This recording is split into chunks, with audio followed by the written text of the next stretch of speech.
یار کوچل ہم یہ کب تک سوچتے رہیں گے کہ حکومت ہی آ کے ہمارے سارے کام کرے گی، حکومت ہی آ کے ہماری نیپی بدلے گی، حکومت ہی آ کے ہمیں امرود کاٹ کے لون ڈال کے دے گی پھر ہم کھائیں گے، حکومت ہی آئے گی وہی آ کے ہمیں سارا روٹی پانی دے گی تو ہم نے نہیں کچھ بھی کرنا بھائی۔ یہ جو پسماندہ قومیں ہوتی ہیں نا، یہ ان کی نشانی ہوتی ہے کہ وہ بہانے تلاش کرتے، خود کچھ نہیں کرتے اور بہانہ تلاش کرتے ہیں کہ بادشاہ کچھ نہیں کر رہا۔ پرانے وقتوں میں یہ دیکھیں کہ بادشاہ بڑا ظالم ہے، ہماری کیئر نہیں کر رہا۔ نہیں تو کب تک یہ ہم بلایاور سے بن کے بیٹھے رہیں گے؟ یہ ترقی یافتہ قوموں کی تاریخ پڑھو نا تو سب سے زیادہ پرومیننٹ جو بات نظر آتی ہے وہ یہی ہے کہ انہوں نے اجتماعی سوچ کے ساتھ اپنے مسائل خود حل کیے ہیں، کبھی حکومتوں پر ڈیپینڈ نہیں کیا۔ کچھ بھی ہو، سیکیورٹی ہو، لا اینڈ آرڈر ہو، یوٹیلیٹی ہو، سکولز ہوں، ڈسپینسریز ہوں، ہر قسم کی ڈیولپمنٹ ہو، ہر معاملے میں انہوں نے اپنی مدد آپ کی ہے۔ نہیں تو ہمیں کیا موت پڑی ہوئی ہے؟ میرا تو سکوٹر سٹارٹ نہ ہو میں بیٹھ کے حکومت کو کوسنا شروع کر دیتا ہوں۔ نہیں، غلط ایٹیٹیوڈ ہے نا یہ جس کا میں تذکرہ کر رہا تھا۔ اب لیکن بہرحال ڈیولپمنٹ ہو رہی ہے، آہستہ آہستہ مزاج بدل رہے ہیں۔ اب ہمارے ہاں بھی یہ ٹرینڈ آ رہا ہے کہ ہم اپنے کام آپ کریں۔ دیکھیں سول سوسائٹی نے جو کچھ کیا ہے پچھلے 3-4 سال میں آپ کے ملک میں، یہ اتنا فاسٹ فارورڈ میں آپ نے ترقی کی ہے کہ آپ تصور نہیں کر سکتے۔ آپ کے ہاں جتنی ایجوکیشن میڈیا کر رہا ہے آج کل، آپ پچھلے 60 سال میں اپنی قوم کو نہیں کر سکے۔ جی سر بالکل، این جی اوز بہت بڑا رول پلے کر رہی ہیں۔ این جی اوز نے کمال کیا ہے۔ ہمارے ہاں یہ بھی ایک ٹرینڈ ہے کہ ہم این جی اوز کو لتاڑتے رہتے ہیں اپنی گفتگو میں، جب تک این جی اوز کو خوار نہیں کرتے۔ ڈیولپمنٹ کے نام پر، فنڈز کے نام پر بڑے بڑے کرائمز ہوتے ہیں، بڑے بڑے کرائمز ہوتے ہیں، لیکن آپ یہ بھی تو دیکھیں کہ اس ملک میں ایک پیرلل ڈیولپمنٹ کا ایک سلسلہ جاری و ساری ہے، جو صرف اور نہ صرف ڈیولپمنٹ، ایجوکیشن، بالکل وہ صرف اور صرف این جی اوز کا مرہون منت ہے۔ نہیں صحیح بات ہے، ہمارے محلے میں پچھلے 3 سال سے ڈسپینسری نہیں تھی، ایک این جی او نے بنا دیا۔ ہاں دیکھو نا، این جی او کے لیے تو مسئلہ ہی کوئی نہیں، وہ ایک دن میں بنا سکتی ہے، اتنی ریسورسفل ہوتی ہے۔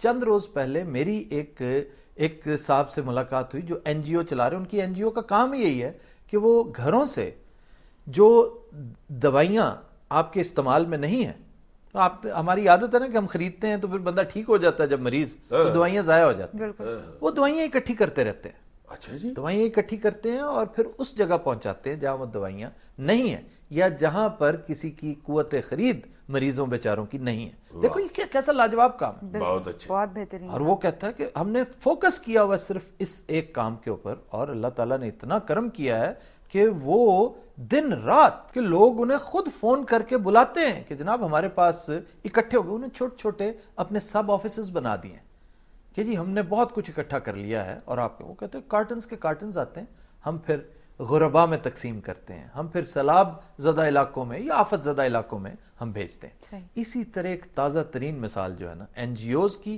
اور اپنی مدد آپ کی، میں سمجھتا ہوں کہ پچھلے 5 سال میں نے اس سے زیادہ درخشاں مثال جو ہے نا وہ اور کوئی نہیں سنی، وہ ہے ضلع تھرپارکر کی۔ اچھا جی، ادھر کیا ہے جی؟ تھرپارکر میں سب سے بڑا مسئلہ تمہیں پتہ کیا ہے؟ پانی۔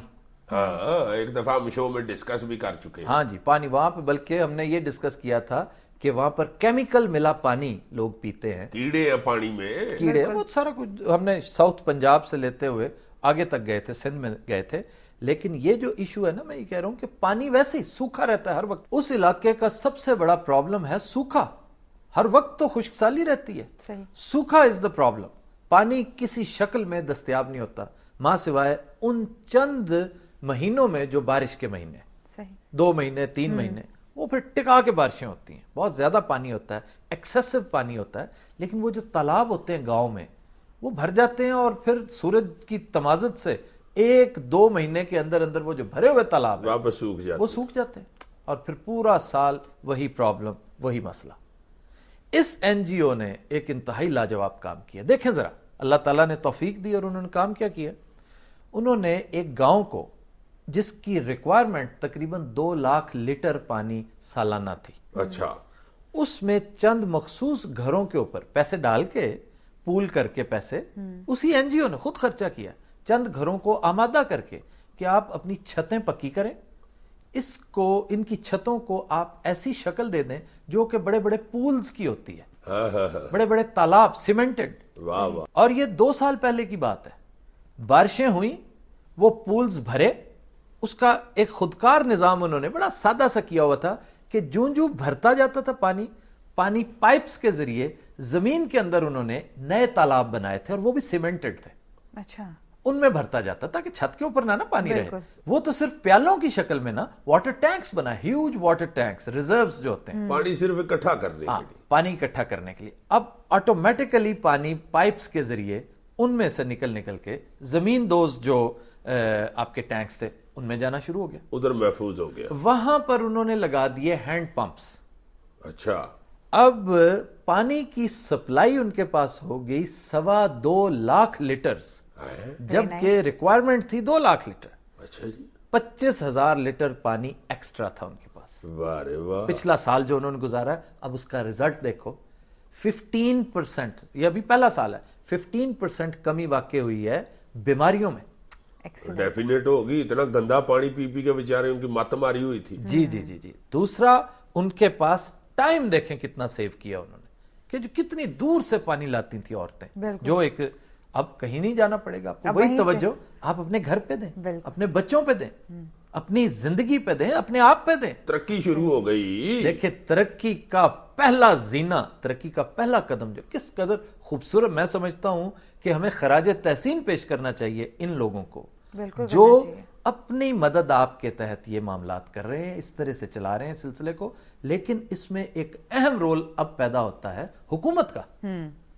دیکھیں پہلا قدم اگر آپ نے خود اٹھایا تو حکومت کو چاہیے کہ باقی کا سفر آپ کے ساتھ وہ شانہ بشانہ آپ کے تحت. یار یہ جس بندے کی سوچ تھی نا، تم کھجڑ ہوتے رہتے ہو، کسی دن ترپار کر گئے نا تو میری طرف سے اس کا متھا ضرور چومنا یار. میں بالکل چوموں گا. میں اس این جی او کو خراج تحسین آج پے کر چکا ہوں اپنے شو کے ذریعے. واہ واہ. بالکل. خواتین و حضرات، we'll take a break. Stay with us.